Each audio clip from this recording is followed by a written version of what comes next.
Ashley here with HeartHookHome.com, and today we are going to learn how to do Tunisian chevron crochet. This is a lot easier in my opinion than traditional chevron crochet.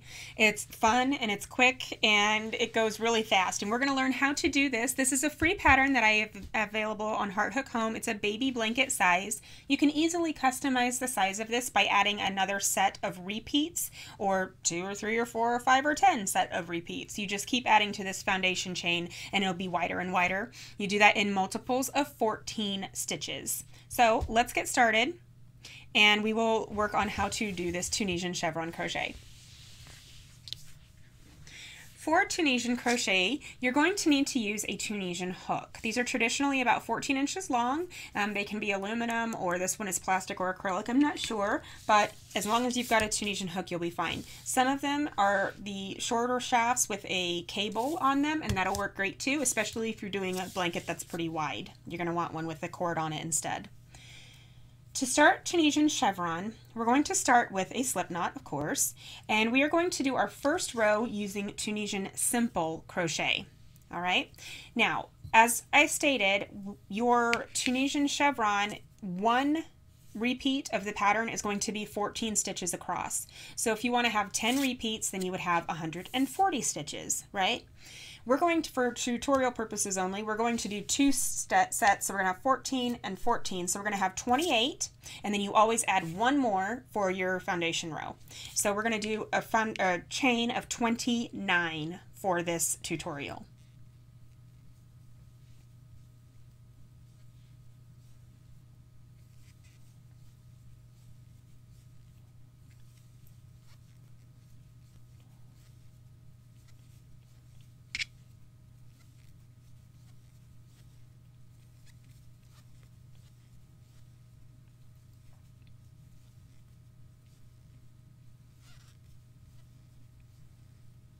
All right, so now that we've got our 29 chains to start, we're going to look at the back side of this chain.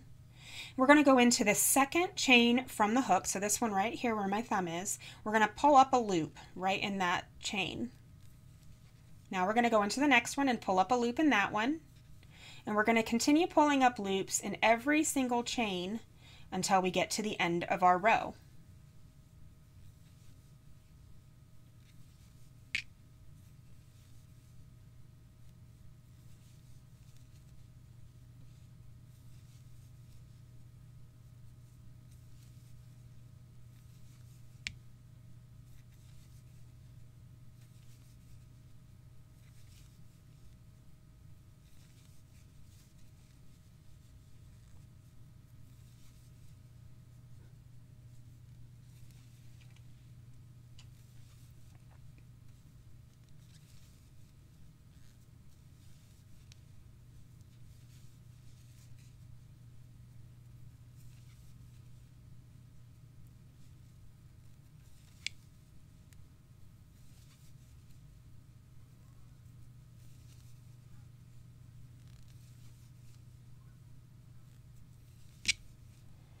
Okay, now here we are on our last. We're going to pull up that loop in the last. Now we've got all of these loops on our hook, right? And this is why you need a long hook. You can't do this with a traditional crochet hook, right? So we've got all of these lovely little loops. What we're going to do, you're always, always, always going to have, this is what's called your forward pass, what we just did. You're always also in Tunisian going to have a backward pass that will complete that row for you. So your first one is always going to be a chain. So you're going to yarn over and just pull through that one. Just one little chain like that. Now you're going to yarn over and pull through 2, and you're going to yarn over and pull through 2 all the way to the end until you only have one loop left. This is Tunisian simple crochet. Your first row of Tunisian chevron is always going to be a Tunisian simple. You have to have a foundation in which to go in with your chevron, right?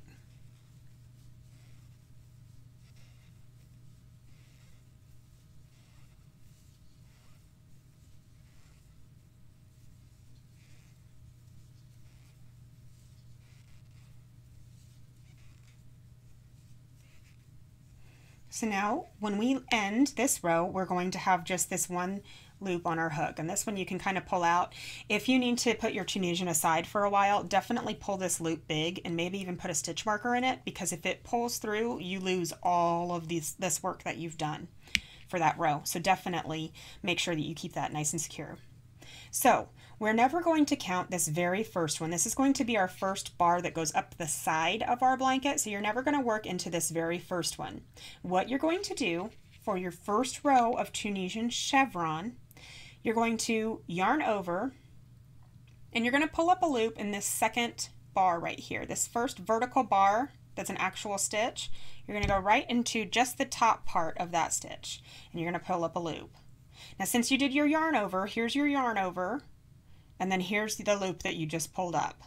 Now you're going to pull up a loop in the next 4 vertical bars. 1, 2, 3, 4. So 1, pull up a loop, 2, pull up a loop, 3, pull up a loop, and 4, pull up a loop. So now this is what you've got. This is the one where we ended. This is the loop that was left on the end of our hook when we started this row. This is our yarn over. That's our first loop, second loop, third loop, fourth loop, and fifth loop that we pulled up. Now we're going to start, the next thing that we're going to do is going to be the bottom of the V, right, for the chevron. So we're going to insert our hook under the next 3 bars. This is a Tunisian simple stitch 3 together is what we're doing. So we've got 1, 2, 3. Go ahead and pull up a loop on all 3 of those. And now we're going to pull up a loop in the next 5 vertical bars. 1 in each of those 5. So we're going to go 1, 2, 3, 4, and 5.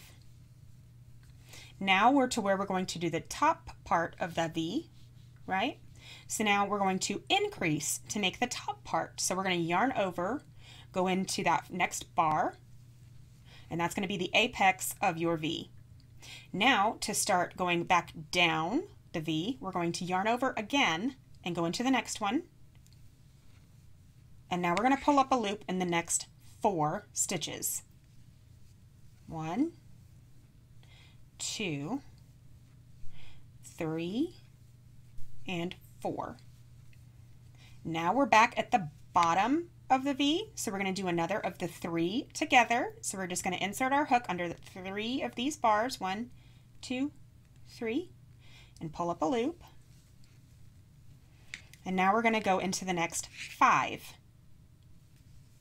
1, 2, 3, 4, and 5. Now you're going to get over here and you've got this loosey-goosey hanging out, right? This is your last stitch. It's technically on the side. It kind of looks like a V. It'll look more like a V here in a second. When you do your last stitch of the row, you're going to yarn over and you're going to go into both sides of the side of that stitch, just like this. So you've got both sides of that V, boop, boop. You're going to pull up that loop. And so now we have completed our forward pass for this row. Now, just like we did before you do anything on your backward pass, you're going to chain 1. So you're going to yarn over and pull through that first one, just the first one. And now we're going to yarn over and pull through 2 all the way to the end of the row.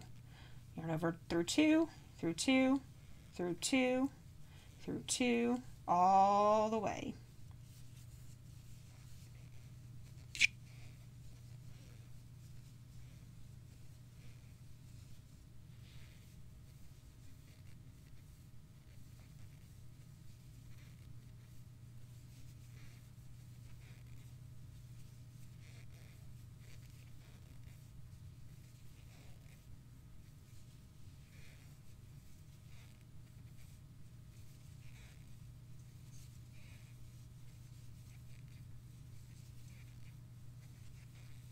There's our last one. So now you can see that this is going to be the side of our blanket here, and then over here we've got another side. So our sides look nice and more like V's than traditional crochet. You can kind of see how it's starting to take shape here, right? We're going to do a couple more rows, and I'll give you a trick on how I make sure that I'm staying on pace with as many as I need. We're going to do the same exact sequence that we did the last time. So to start our very first one, as you can see, it'll be easier to show you as we go along, but you want to note that the yarn over that we did the last row, pull this out and show you. Let me zoom in a little bit, or a lot bit. Okay, so the yarn over that we did to start the last row is this one right here. So it kind of looks a little bit hidden, right? It looks like it's coming out of the back side there, but you want to make sure that that is a stitch. You want to know that that is a stitch that you're going to go into. And then when we get to the top of this one, these yarn overs that we did here are kind of hidden as well. So we'll get into that when we get there, but I wanted to make sure that I point that out before we continue on. So you've still got your one loop on your hook. Now we're going to start our next row. So just like we did last time, yarn over, and we're going to go into that very first loop, right? Not the one that ended the row, but this one right here. This is the one that kind of looks like it's hidden, but it's definitely a stitch, so you want to go into it. Now pull up your loop. You should have 3 at this point. Now we're going to pull up a loop in the next 4. 1, 2, 3, 4. All right, so this is what you should look like now. It should look like. So now we're going to go into the next 3. So as you can see, since we did the decrease on this row, there's kind of a little bit of a hole here. It's not going to be noticeable when you're done. If it is, it's just part of the design. So you go into these 3, like we did the last time, the next 3 vertical bars, and pull up a loop. And now you're going to pull up a loop in the next 5 vertical bars. 1, 2, 3, 4, and 5. This one is one of our yarn overs, so it kind of looks like it's hidden a little bit, but you definitely want to pick up that one, okay? Now we are at the top of our V, so we're going to do a yarn over and go into the next. And now we're going to do a yarn over again and pick up a loop in this one. It looks like a little funky, but we're going to go into this one right here. This is our yarn over from the last row. Now we're going to pick up a loop in the next 4 stitches. 1, 2, 3, 4. Now we're going to do these 3 together. This is the bottom of our V. Pull up a loop. Now we're going to do the next 5. 1, 2, 3, 4, and 5. Now we're back to the end over here, so we're going to yarn over. The last one always gets a yarn over. And we're going to go into both sides of that stitch, just like that. Make sure you catch both sides of that V. All right, so now we are ready for our backward pass. First thing we do, we're going to chain 1, and now we yarn over, pull through 2, yarn over, pull through 2, all the way to the end of the row.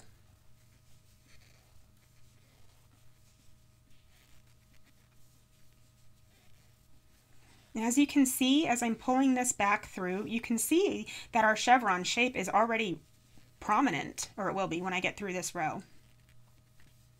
It's pretty cool to see it taking shape.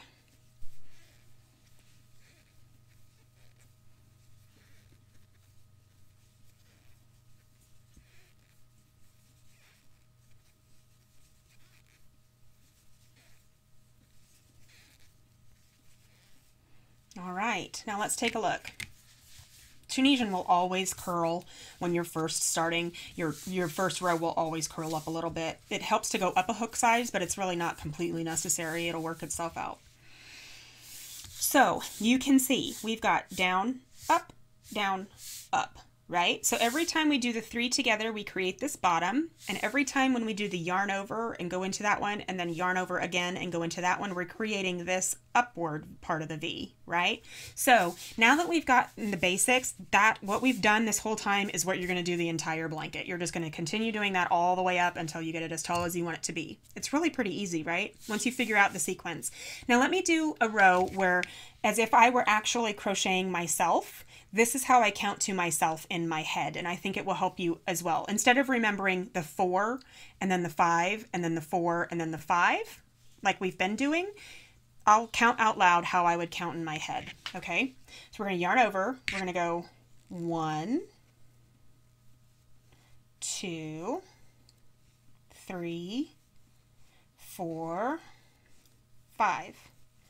Now we're going to do 3 together. So in my head, I would say bottom. And now we're going to do 5. 1, 2, oops, make sure you get the whole thing.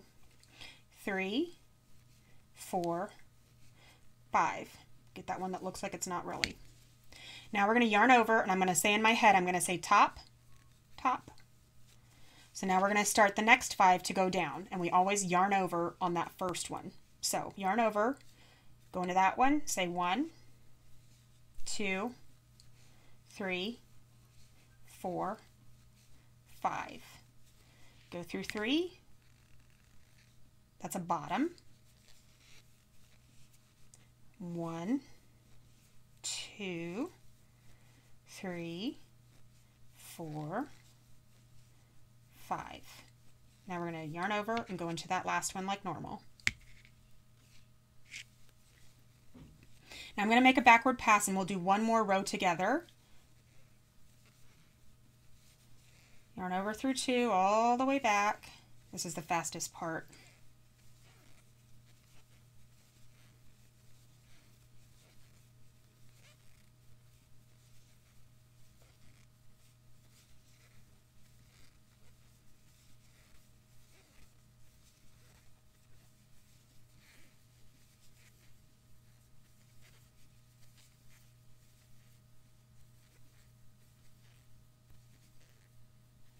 All right, one more row together so that we know how to count, okay? And I'm not going to say anything else other than my numbers. 1, 2, 3, 4, 5, bottom, 1, 2, 3, 4, 5, top.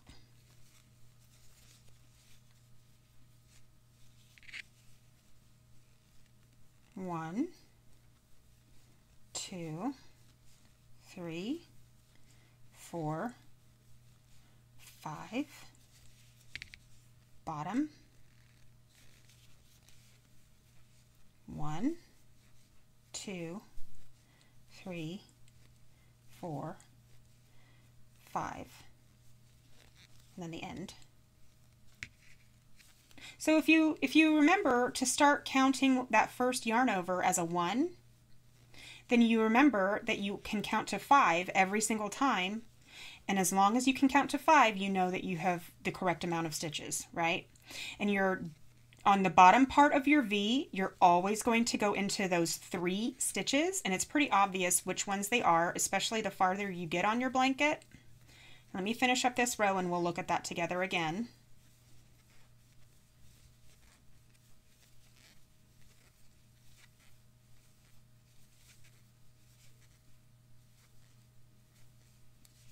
Right? So see how this shape is really taking form?